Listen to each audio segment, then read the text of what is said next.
किया गया है। इसमें नई बात क्या है? हर सेशन में, हर सत्र में आप यही देख रहे हैं। राहुल अब गांधी तो जी ने और ज्यादा कर रहे हैं पहले से। मैम राहुल गांधी जी ने कहा कि उनको बिल्कुल भी बोलने नहीं दिया जा रहा। उन्होंने ओम बिरला जी को लेटर भी लिखा है, तो उस पर क्या कहेंगे? मैं बिल्कुल सहमत हूँ उनसे। क्या कर रहे हैं? एक पब्लिश सोर्स से कोट कर रहे हैं। कल तो उन्होंने ऑथेंटिकेट भी किया उसको, तो बोलने में क्या हर्ज है? ये लोग जब भी भाषण देते हैं तो किसी किताब से कोट करते हैं, चाहे वो कभी संजय बारू जी को भी कोट किया है प्राइम मिनिस्टर जी ने, तो कभी मैगजीन का आर्टिकल, कभी किताब से, कभी रिपोर्ट से। तो as long as it's a publish source it's okay. ये दबाव क्या दबाव है? Continue to protest even the fact that all of them have been suspended for the session.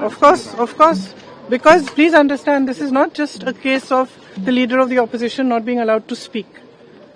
This is a fundamental issue of democracy and of the way the parliament works. ये जो संसद है, ये मंदिर है लोकतंत्र का। इसमें पूरे देश की आस्था है। देश का एक एक नागरिक इसमें आस्था रखता है। किस चीज में आस्था? लोकतंत्र में आस्था। लोकतंत्र का मतलब क्या है? कि सबका एक्सप्रेशन होना चाहिए, जो भी है उसकी चर्चा करनी चाहिए। और ये परंपरा भी रही है। ऐसे कोई बात नहीं है कि कभी चाइना पे चर्चा नहीं हुई है, कभी फॉरेन अफेयर्स पे चर्चा नहीं हुई है, कभी पाकिस्तान पे चर्चा नहीं हुई है। इन चीजों पे चर्चा हुई है, हमेशा खुल के हुई है। और चाहे विपक्ष हो, चाहे सरकार हो, सबने अपना पक्ष रखा है। तो अपना पक्ष रखने में क्या मुश्किल है? ये लोग डर रहे हैं कि क्या बातें निकलने वाली हैं, बस ये डर रहे हैं। उन्होंने इस पुस्तक को प्रकाशित होने नहीं दिया है, जहां तक मेरी जानकारी है।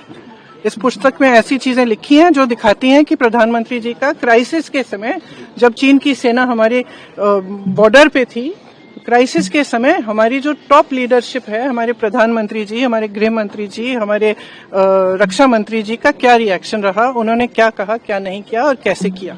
तो एक तो ये बहुत स्पष्ट दिख रहा है कि इनका और इनकी सरकार का चरित्र क्या है, कि जब देश पे हमला हो रहा है, देश के बॉर्डर पे चाइना के ट्रूप्स आ रहे हैं, तब इनका क्या रिएक्शन रहा, ये स्पष्ट है। दूसरी बात ये है कि एप्स्टीन की फाइलें निकली हुई हैं, उसमें तमाम चीजें हैं कि किस तरह से सरकार ने उनको कांटेक्ट किया। वो कन्विक्टेड सेक्स ट्रैफिकर हैं, कन्विक्टेड चाइल्ड सेक्स ऑफेंडर हैं, तो उनका क्या इस्तेमाल हो रहा था, उनके द्वारा सरकार क्या चर्चा करने जा रही थी अमेरिका की सरकार के साथ, ये सब चीजें हैं। अब ये भी ऑथेंटिकेटेड डॉक्यूमेंट्स हैं, यूएस डिपार्टमेंट ऑफ जस्टिस के डॉक्यूमेंट्स हैं। तो अगर इन चीजों पे चर्चा नहीं होगी इस सदन में, तो फिर किस पे होगी?